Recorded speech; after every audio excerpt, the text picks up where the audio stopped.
Vous êtes une lettre de Christ, due à notre ministère, écrite non avec de l'encre, mais avec l'Esprit du Dieu vivant. Non sur des tables de pierre, mais sur des tables de chair, celles du cœur. 2 Corinthiens 3:3.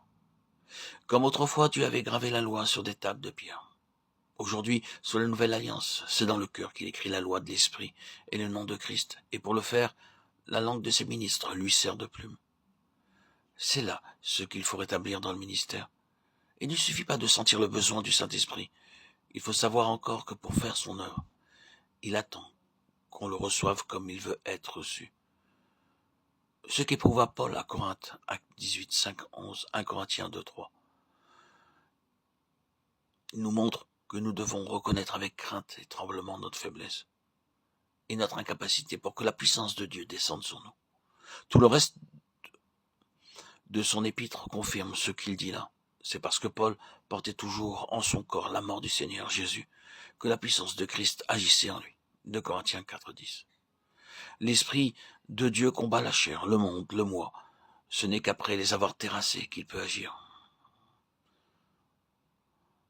Oh, puisse la langue de chaque ministre recevoir la préparation nécessaire pour que le Saint-Esprit s'en serve comme d'une plume écrivant sous sa dictée. Nous lisons enfin ces mots 3, 6, 7 qui caractérisent bien le ministère de l'Esprit sous la nouvelle alliance. L'Esprit vivifie, il donne la vie.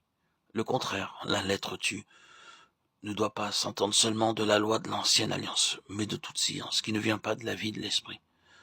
Nous ne saurions trop insister sur ce que la loi, malgré sa lettre, était spirituelle et sur ce que l'Évangile, quoique spirituel, peut n'être reçu que par sa lettre.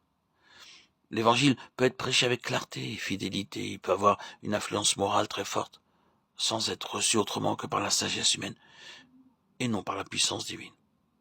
Si l'Église doit crier à Dieu en faveur de ses pasteurs et des étudiants en théologie, c'est surtout pour le prier de rétablir le ministère de l'Esprit dans toute sa force. Demandez à Dieu de leur enseigner ce que c'est que de vivre de la vie du croyant scellé du sceau de Dieu, oint de l'onction de l'Esprit et possédant les arts de l'Esprit. Ce que c'est que de savoir que la lettre tue, ce que c'est que d'avoir la certitude que l'Esprit vivifie, de savoir surtout ce qu'est la vie d'un pasteur quand le ministère de l'Esprit peut agir librement en lui. Après cela, Paul met en parallèle l'ancienne et la nouvelle économie et l'influence sur leurs adeptes. Il montre qu'aussi longtemps que l'esprit est aveuglé, le cœur aussi conserve un voile, et que ce voile n'est ôté qu'au moment où l'on se convertit au Seigneur. Puis il ajoute, or le Seigneur est l'Esprit, et là où est l'Esprit du Seigneur, là est la liberté.